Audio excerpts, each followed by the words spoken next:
घरी बनवलेला गरमागरम मऊ लुसलुशीत पाव जबरदस्त आतपर्यंत बेक झालाय हा पाव। रंग खूप छान आलाय, नक्की ट्राय करून बघा। नमस्कार, मी मधुराज रेसिपी मराठीमध्ये तुम्हा सर्वांचं खूप खूप खूप मनापासून स्वागत। आज आपण लादी पाव कसा बनवायचा ते बघतोय। खूप खूप खूप रिक्वेस्टेड रेसिपी आहे ही। तर सगळ्यात आधी इथे बाउलमध्ये मी 1.5 कप दूध घेते। हे फुल क्रीम किंवा फुल फॅट दूध जे येतं ते घ्यायचे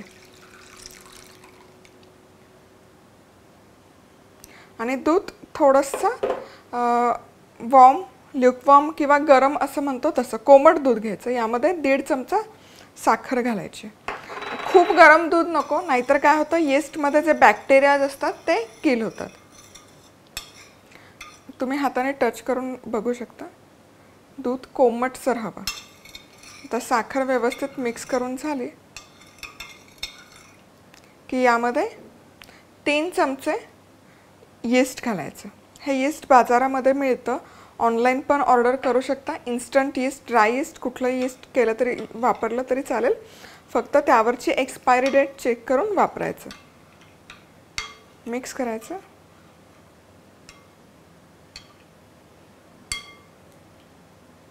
आता यावर झाकण ठेवायचं आणि एक 15 ते 20 मिनिट आपण हे बाजूला ठेवूया। नमस्कार मंडळी, मधुराज रेसिपी आवडतात ना? मग चॅनल सबस्क्राइब करा आणि बेल आयकॉनवरही क्लिक करा। खूप खूप धन्यवाद आणि शुभेच्छा। चला तर मग इथे मी हे यीस्ट एक 15 मिनिट बाजूला ठेवलं होतं आणि तुम्ही बघू शकाल छान असे बबल्स आले, छान फोमी झाले। हे असं झालं तरच तुमचं यीस्ट चांगलं आहे पाव बनवण्यासाठी। जर असे बबल्स फॉर्म नाही झाले याचा अर्थ एकतर दूध खूप गरम असेल ज्यामुळे बॅक्टेरिया किल होतात, तर इन दॅट केस तुम्ही पुढची प्रोसेस करू नका, कारण त्यामुळे काय होईल, जर यीस्ट नीट कल्चर नसेल झालं, कल्टिवेट नसेल झालं तर मग पावही तसा चांगला बनणार नाही। आता यामध्ये आपण 3 कप मैदा घालतो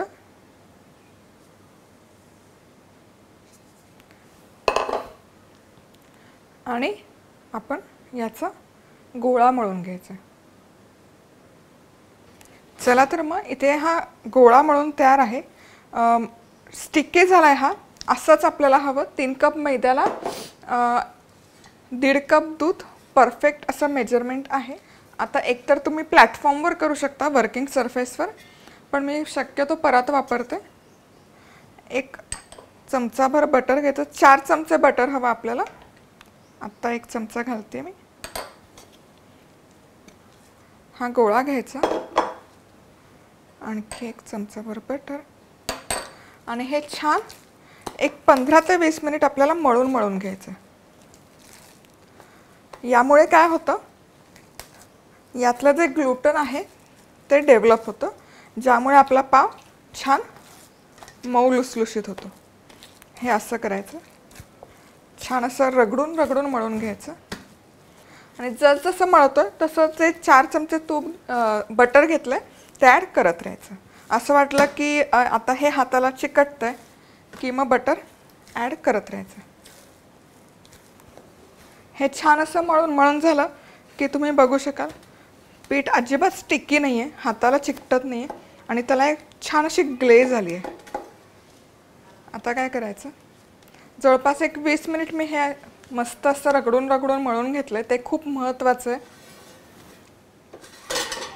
तर बाउल घ्यायचं, यामध्ये हे पीठ ठेवायचं, झाकण ठेवायचं आणि 1 तासभर आपण हे बाजूला ठेवूया, जोवर हे पूर्ण आहे त्या गोळ्याचा डबल आकार जोवर होत नाही तोवर आपण हे ठेवून देणार आहोत। तसंच मधुराज रेसिपी मसाले कॉन्टेस्टमध्ये भाग घेण्यासाठी मसाले Amazonवरून ऑर्डर करा। मसाले कसे ऑर्डर करायचे याची लिंक खाली डिस्क्रिप्शन बॉक्समध्ये दिली आहे।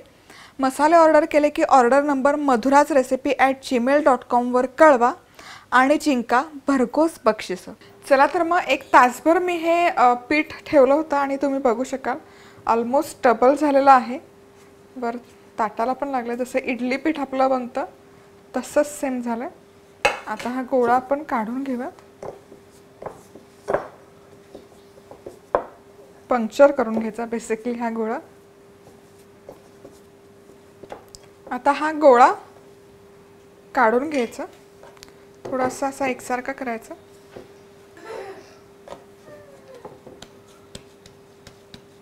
आणि हा आपल्याला कट करून घ्यायचा एकसारखा पोर्शन.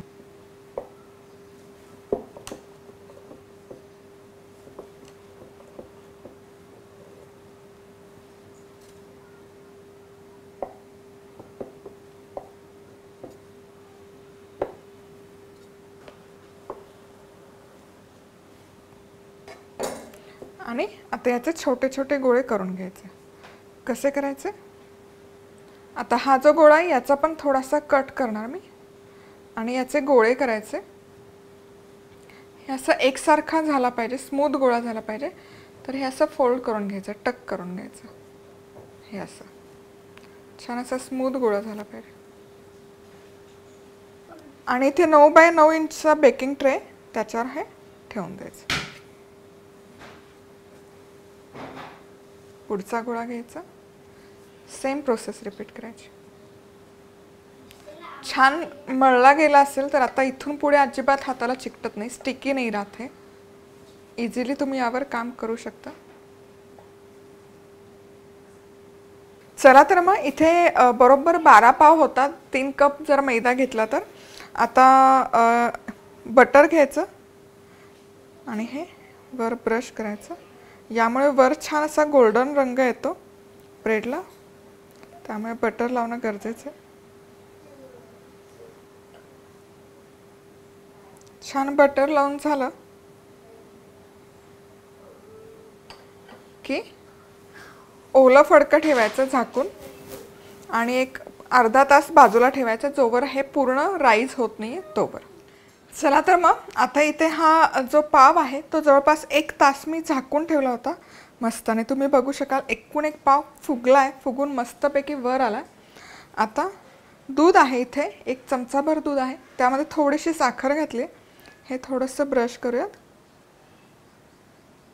बेसिकली वरच्या लेयरला रंग छान आला पाहिजे आणि ते ड्राय नाही पडलं पाहिजे, म्हणून आपण हे दूध लावतो.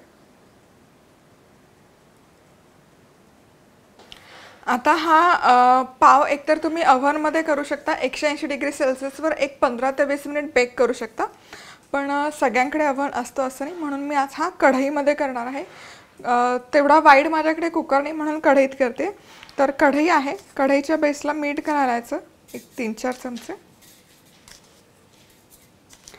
आणि 10 मिनिट आपण हे कढई गरम करून घेऊयात, प्रीहीट करून घेऊयात. कढई प्रीहीट करून झाली, गरम करून झाले की बेसला एक डबा ठेवायचा किंवा एखादा टिन किंवा जाळी ठेवायची. त्यावर हा ट्रे ठेवायचा अलगद, एक झाकण ठेवायचं मोठं त्यावर. आणि आता मीडियम हीटवर एक साधारण 20 मिनिट आपण हा पाव बेक करून घेणार आहोत. चला तर मग साधारण एक 25 मिनिट मीडियम हीटवर मी हे पाव बेक करून घेतलेले आहेत. आता झाकण काढूयात. वाव, मस्त, तुम्ही बघू शकाल रंग खूप छान आलाय. आता आपण हा ट्रे काढून घेऊयात.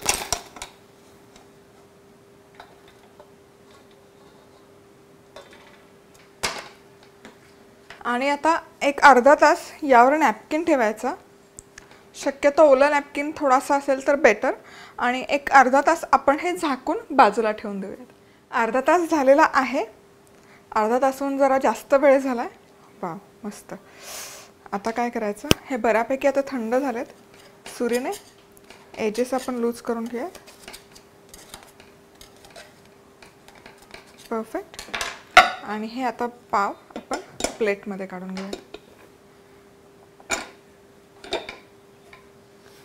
जबरदस्त. खालच्या बाजूने तुम्ही बघा छान असा सोनेरी रंग आलाय एकसारखा. मस्त, खूप सुंदर दिसतात. आता आपण हे ओपन करून बघूयात. जबरदस्त. तुम्ही बघा किती छान आतपर्यंत बेक झालाय हा पाव. आणि मेन म्हणजे आपण कढईमध्ये केलाय.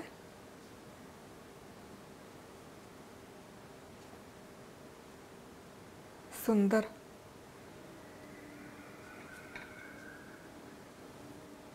एकूण एक पाव छान आतपर्यंत असा जाळीदार झालाय. आणि पावाचं टेक्स्चर बघू शकता, मस्त असा मऊ लुसलुशीत झालाय. कितीही प्रेस केलं तरी ते पुन्हा बाउन्स बॅक होतोय.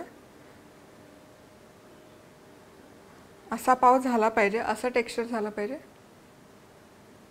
कितीही मी प्रेस केलं तरी तो बाउन्स बॅक होतोय. मस्त घरी बनवलेला गरमागरम मऊ लुसलुशीत पाव, जबरदस्त. कशाबरोबर खायचं सांगायची गरज आहे. मिसळपाव करा, मस्त झणझणीत चमचमीत मधुराज रेसिपीचे मसाले वापरून मिसळपाव करा आणि त्याबरोबर खा. पावभाजी करा, शेवभाजी करा, मस्त. किंवा असंच खायलाही जेव्हा आपण आपल्या हाताने करतो त्याची मजाच काही और असते. आणि फार मेहनत नाही आहे, फार काही प्रोसेसिंग नाही आहे. फक्त एक मळायला जास्त वेळ लागतो. जितकं छान तुम्ही तो मळून घ्याल पीठ, तेवढं त्याचं ग्लुटन रिलीज होतं आणि तो ब्रेड असा मस्त स्पॉन्जी फ्लफी व्हायला मदत होते. रेसिपी आवडली तर पटापट लिंक कॉपी करा, फेसबुक, व्हॉट्सॲप बरोबरमध्ये मित्रमैत्रिणींबरोबर शेअर करा.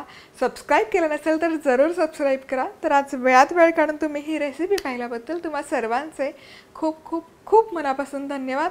पुन्हा भेटूयात अशाच एका छानशा रेसिपीबरोबर. तोपर्यंत मस्त राहा, खुश राहा, आनंदी राहा आणि सगळ्यात महत्त्वाचं खात राहा.